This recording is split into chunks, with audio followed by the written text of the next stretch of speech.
day. From Lambeau Field in Green Bay, Wisconsin. It's Week 8 of the NFL on EA Sports.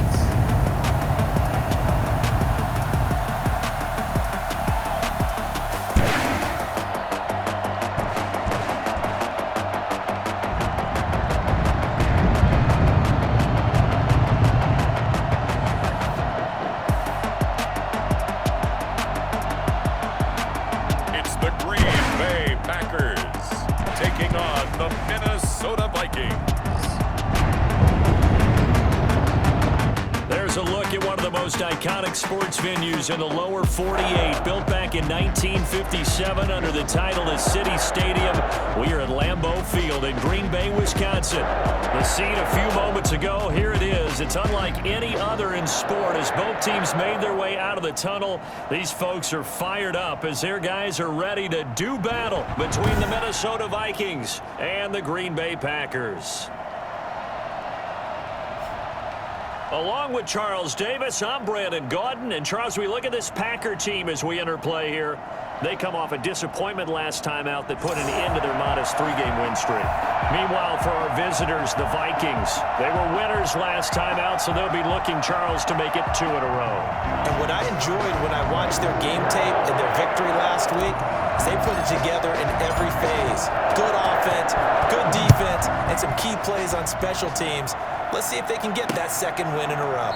Fielded near the back of the end zone. And they will elect to not bring this one out as our first drive will begin at the 25. Time to see the offense for Green Bay go to work. Aaron Rodgers leading them. What a career it's been. Came into the league back in 2005 as the number 24 pick out of Cal. And you've got to think that they've got to be feeling pretty fresh. You know, coming off of the open week, didn't have to play, right? Gives them a chance to rest up a little bit, heal some of those aches and pains, and excited about playing again. That really rekindles things a little bit. I want to see how they come out and establish themselves here early. And that bye week coming right where they want it in the middle of the schedule. And not much to speak of. Call it a 1-yard gain up to the 26. You know, it's not just all athleticism from defensive linemen. Let's give them a little credit for their football intelligence as well. Read and react by them, understood the play call.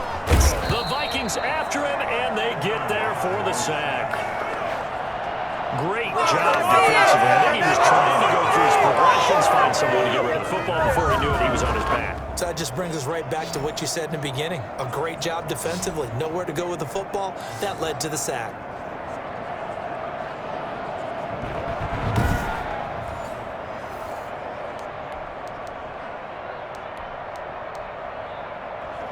I don't think this is the script they had in mind for their opening drive. This is 3rd and long. To throw is Rodgers.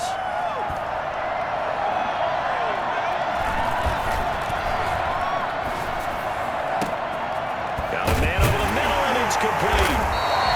And he's going to have a Packers first down as they're able to get the 3rd down conversion.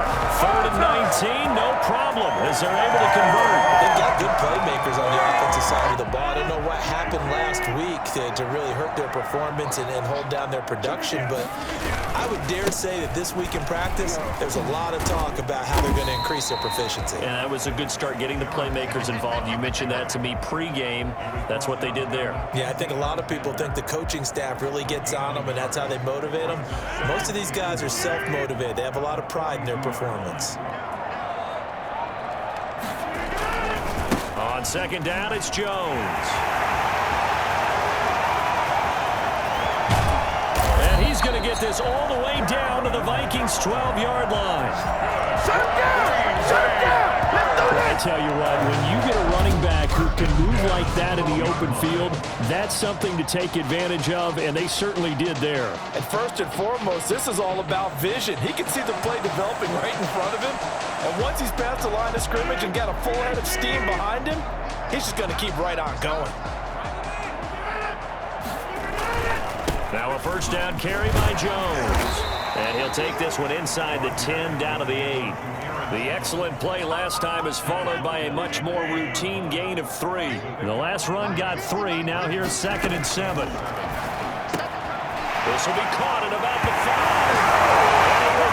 pass into the end zone. Touchdown, Green Bay. His fourth touchdown on the year. And the Packers take it right down the field and score on the opening drive. Extra point attempt to come here.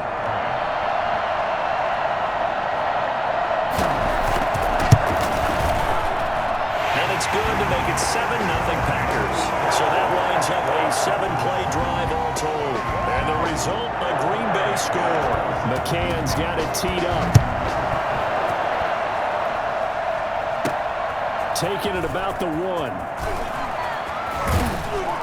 And he'll get it up past the 20 to about the 22. So here's the Viking offense making their way out.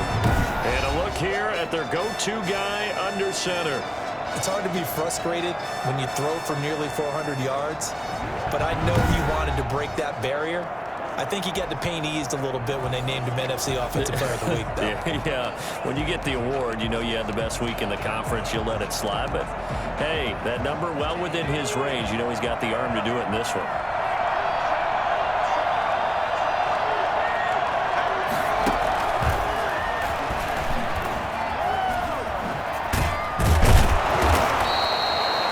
Give him 4 yards there. It'll be 2nd and 6. Defensively here, you're facing a top-5 team in terms of points scored in the NFL. So when they're that high-powered, you've got to find a way to hold them under 20. Because to me, that's the magic number.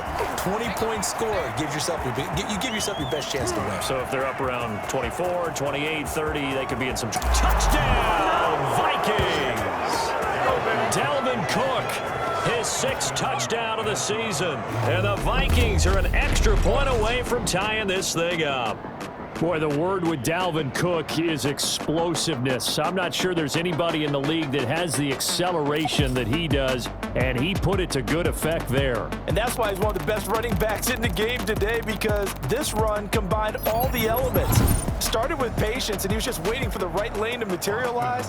Then once he saw it, he used his speed and escapability in tandem and turned this into a tremendous play. And all told, the next-gen stats show that he covered 80 yards on that run there. Extra point by Seibert, up and good, and we are tied at 7. Austin Seibert set to kick off. Each team's had it. Each team has scored. 7-7 here as the kick's away. Taken about 7 yards deep. And this will not be returned. It'll come out to the 25. Here's Aaron Jones in the offense trotting back out. Those are his numbers through roughly the first half of the season. And given that, you'd have to think he's on pace for a 1,000-yard campaign. Steady as he goes. Steady goes the offense. But you know what else is happening, too? Because they are a team now recognized with the ability to run the football. You've got to be able to throw it better now, right? Better throwing lanes, better opportunities for the guys downfield, maybe more one-on-one coverage, which you should be able to beat easier. Yeah, he's establishing not just a tone, but an identity for his team. And that's a discussion we had a couple days ago in the team meetings, talking about this running game, opening up the passing game. We'll see if that continues to happen. And he'll be taken down, but not before they work it across midfield. That one, a gain of 20 and a first down. We've seen him break off a big run already in this game, and for a second, that one looked like it might be another. Yeah, I think that any defense would say, look, we can't let him get to the second level, because sometimes he'll break off the big run on his own, but oftentimes you get additional blocking at the second level, which gets you deeper into the secondary. That was a really nice job by them picking up the run blitz and detecting it and blocking it and turning it into a nice run. And a lot of times you think if you blitz a running play, you're going to smother it. But a lot of the blitzers, they come in a little bit high. They don't have great leverage, and they're easily blocked and turned to the side. 7 yards there and a first down. 1st and 10 at the 37-yard line. Rodgers with a give. It's Aaron Jones fighting his way down to about the 35-yard line. 2 yards on the pickup there. It'll be 2nd and 8. A gain of 2 brings up 2nd and 8. Now some movement before the snap. And we'll hear from our referee for the first time this afternoon. Maybe anticipating a blitz, and they jumped. Yeah, and if we saw it, you know that they saw it. The bad guys might have been coming on that play. Had to pick them up, and they jumped. And that false start penalty certainly not helping their cause here. 2nd down and long. From the shotgun to give to Jones. And little room to maneuver there. He gets it down to about the 39. They follow up the gain of 2 with a gain of 1 that time. A gain of 1 brings up 3rd and 12. Throwing is Rodgers on 3rd down.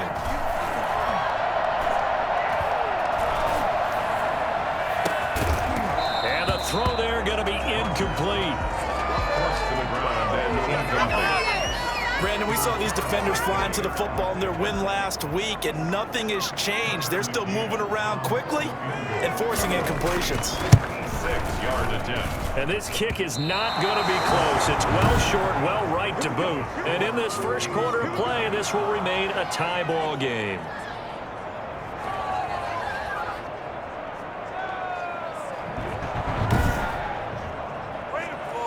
Was a kicker from that distance, 56, 57 yards. So many things you got to worry about, but I am a little surprised he didn't get it there. Yeah, with the way kickers are nowadays, we're surprised anything under 65 that it doesn't get at least to the crossbar. But remember this, you have to drive it a little bit lower in order to make that distance, and you also have to be worried about the interior rush that they can get their hands on it. So that's why those stronger kickers nowadays who can pop it up in the air and still travel and carry it, that's what you're looking for. First play of the drive goes the wrong way. Here's 2nd and 12. From the shotgun, he'll look to throw. That's caught by the tight end, Irv Smith Jr. And taking it across midfield and inside the 45. A gain of 13. It's a 1st down. They'll let the quarterback keep it here on 1st and 10. This one out quickly to Westbrook. And this will leave him a yard short. Nice pickup of 9 yards on 1st down. That was a lightning-fast decision that time. He just caught it and got rid of it. Because he saw his guy was going to be open immediately. So he took the R, the run, out of the play. He took the O, the option, out of the play, and immediately got to the pass. And he'll work it inside the 30 to the 29-yard line. 2nd and 1 is often an invitation to take the big shot downfield. I bet the offensive lineman said, are you kidding? We just get on our backs and let's go get the 1st down. They love being physical. They run again on 1st down. Cook. 7 yards on the pickup there, and it'll leave him with a 2nd and 3. Decided to hand it off that time on the run-pass option. Appeared to be an easy decision. Just gave it inside. Nice steady gain. On 2nd down, Cook. And he'll be taken down as that will take us to the end of the first quarter of play. These two teams all tied after 1. 67.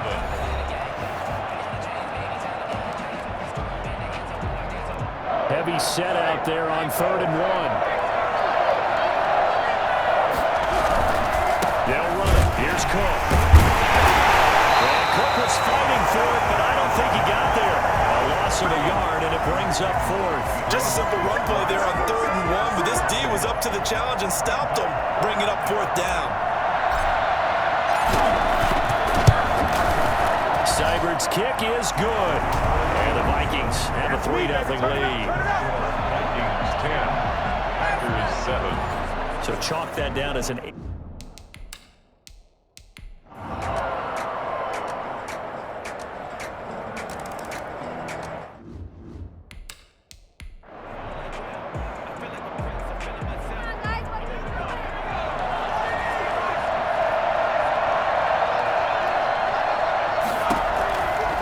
They'll stick with the passing game as he looks to throw. Setting up the screen for Cook. Yeah, he will go out right near the 35-yard line. A gain of 13. It's a 1st down. They ran that one well, and not only did they pick up a nice chunk of yardage on the screen, they sent a message to the defense. Rush the passer all you want, but you better be careful. We can hit you going back the other direction. Back to throw now on 1st down. This will be a gain of about 8 to the 27-yard line. The Vikings in the hurry-up. They're hustling up to the line. 2nd and 2. And he'll get into the end zone. Touchdown, Minnesota. Irv Smith Jr., his 3rd touchdown now on the year. And the Vikings are going to take the lead. A nice throw there by the second-year quarterback. And I don't believe that was the kind of play he would have made as a rookie, because usually your rookie season is a continuation of your college days. A lot of one read, and if you don't have it, you just take off and go.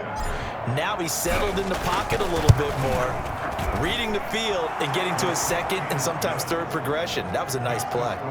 Extra point by Seibert, up and good, and that makes it a 17-10 score. Austin Seibert set to kick off. Following the touchdown, here's Seibert now to kick it off. Fields it in the middle of the end zone.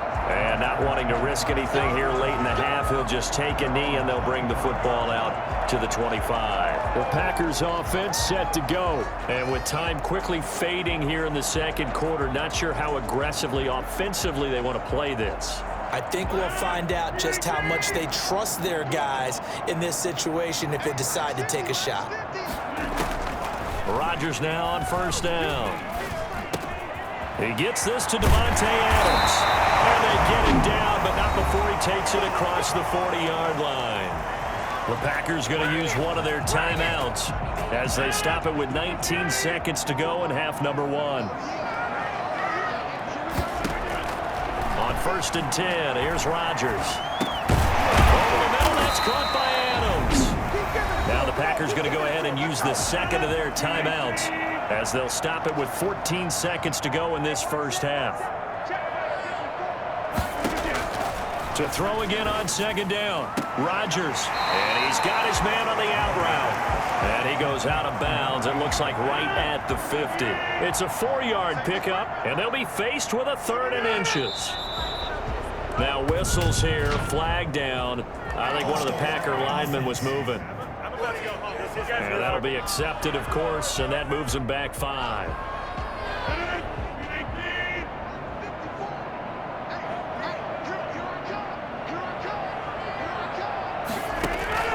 And again, it's Rodgers. He sets up the screen to Jones. And he goes out of bounds. It looks like right at the 50. And likely time for one final play here in the half, so they will go for it on 4th down. The final shot before half for Rodgers. He's going to throw one up for the end zone. And they will not be able to hook up there. It's incomplete. So we have reached halftime with a touchdown. That's the difference on the scoreboard. As we send you down to Orlando, where Jonathan Coachman has our EA Sports Halftime Report. Coach. All right, Brandon, thanks very much. Hi again, everybody. Let's get you caught up with what's going on around the league here in the unofficial midway point, Week 8 of the NFL season. We'll kick things off in the AFC North. 2 teams with intertwined histories, to say the least. Baltimore playing host to Cleveland. And it's the Ravens who have the lead in that one. 2 touchdown passes there for Lamar Jackson. We'll stay in the AFC North as we head over to Cincinnati to check on the Bengals at home at Paul Brown Stadium. And they trail in that ball game to the visiting Seattle Seahawks. Russell Wilson with 3 touchdown passes. Finally, let's get down to the Bayou. Check on the Saints at home at the Mercedes-Benz Superdome. As you can see the score there in the second quarter. Derrick Henry has a touchdown run. Meanwhile, in our game, it's been a back-and-forth first half. Who can put it together in the second half? For the answer, we turn it back over to our broadcast team of Brandon Godden and Charles Davis.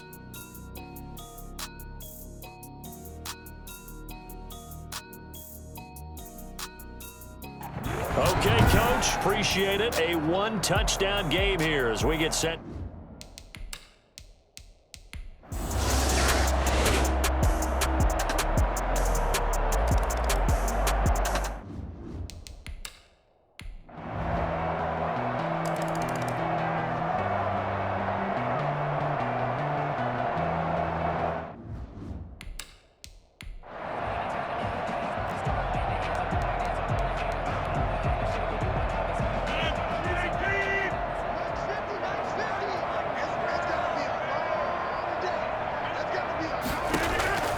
Throwing on first down is Rodgers.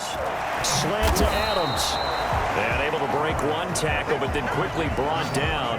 But a nice Nice little gain. That one good for 10 yards. And it'll be second and very short. 35-yard line. Throwing is Rodgers. The kidder here, it's complete. And he'll get up to the 43-yard line. That one a first down pickup of 8. First and 10 at the 43-yard line. From the gun, it's Rodgers. His throw incomplete. Josiah DeGuara, the intended receiver. That'll bring up second down. Incomplete. He was covered by Stephon Gilmore. To throw again, Rodgers gets this to his running back, Aaron Jones. This will be a loss of 3, and now a much tougher third down looming. He's out of bounds behind the line of scrimmage.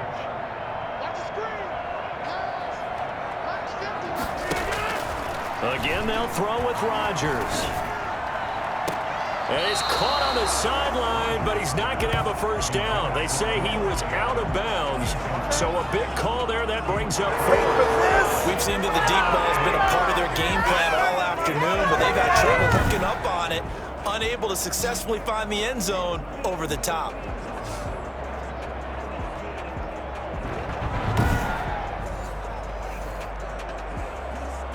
All right, they're going to try and keep hope alive here on 4th down. They're going for it.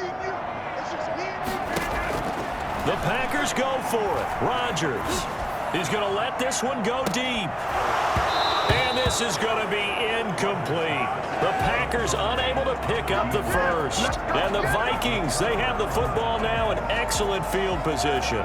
Charles, you'd said the magic number was probably right around 20 for this defense because they're facing one of the top 5 offenses in the league in terms of points scored. They've had their moments, but this offense just a little too good, isn't it? They really are, because no matter what you do to make an adjustment on defense, they've had an answer for it.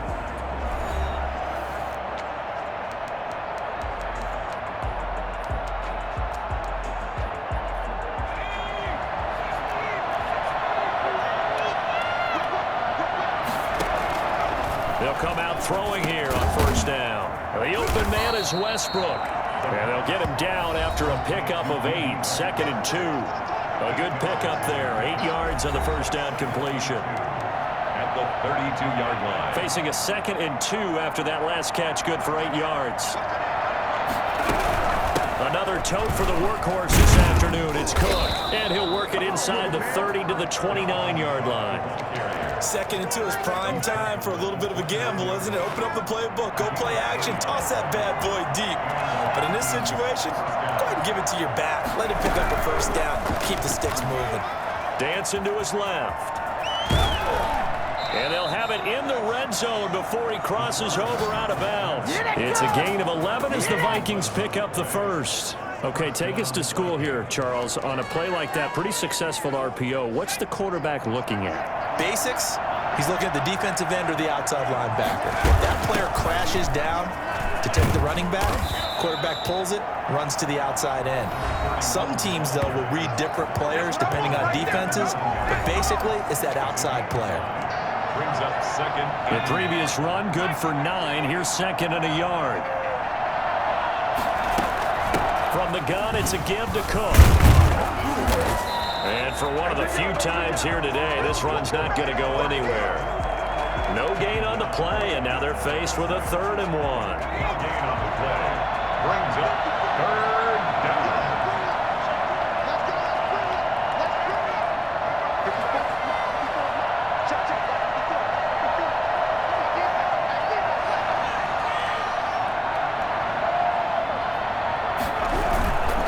Again, it's Cook. And he has the first down before he's tackled at the 5. It's a 3-yard pickup, and that sets up a 1st and goal. It looks like a jumbo set with 3 tight ends here for 1st and goal. So the Vikings in possession of the football as we get you reset. They've got a 1st and goal in a game that appears to have already been decided. No gain on the play that time, and it sets up 2nd and goal.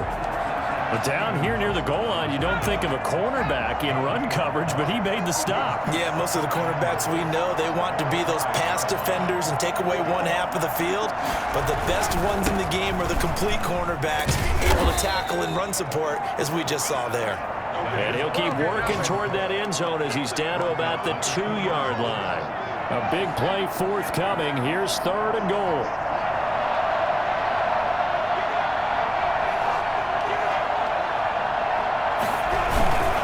They'll run for it with Cook. And he gets halfway there down to the 1-yard line.